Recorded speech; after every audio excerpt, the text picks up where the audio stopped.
வீடியோவோட கடைசி பகுதிக்கு வந்துட்டோம். ஃபைனலா தமிழ்நாட்டில் இருக்கிற அந்த மம்மி என்ன அப்படின்னு நீங்க ரொம்ப ஆர்வமா இருப்பீங்க. அது எங்க இருக்கு அப்படின்னு கேட்கவும் நீங்க ஆர்வமா இருப்பீங்க. அது வேற எங்கேயும் இல்லை, நம்ம ஸ்ரீரங்கநாதர் கோவில்ல தான் இருக்கு. திருச்சியில இருக்கிற இந்த கோவில நீங்க கண்டிப்பா ஒரு தடவையாவது விசிட் பண்ணி பார்க்கணும். இந்த கோவில அவ்வளோ பவர்ஸ் இருக்கு, அவ்வளோ டிவைன் இருக்குன்னு நீங்க எல்லாமே கேள்விப்பட்டிருப்பீங்க. ஆனா இங்க ஸ்ரீ ராமானுஜத்தோட மம்மி இருக்கு அப்படிங்கிறது எத்தனை பேருக்கு தெரியும்? ஸோ இந்த மம்மி பாத்தீங்கன்னா கிட்டத்தட்ட 1000 வருஷத்துக்கு மேல பழமையான ஒரு மம்மின்னு சொல்றாங்க.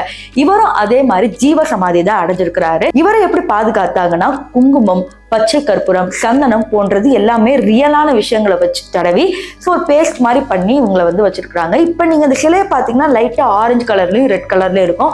ஆனா நிஜமாவே பாத்தீங்கன்னா இது சிலை கிடையாது, மம்மி. நிறைய பேர் இது என்ன நினைச்சிட்டு இருப்பாங்கன்னா இது ராமானுஜர் சிலை அப்படின்னு கும்பிட்டு போயிடுவாங்க. ஆனா நிஜமாவே அங்க இருக்கிறது ஜீவ சமாதி அடைஞ்ச ஒரு ராமானுஜ மம்மி. ஸோ இதை பார்த்து நீங்க எவ்வளவு ஷாக் ஆகுறீங்களோ அதே மாதிரிதான் நானும் ஷாக் ஆயிருக்கேன்.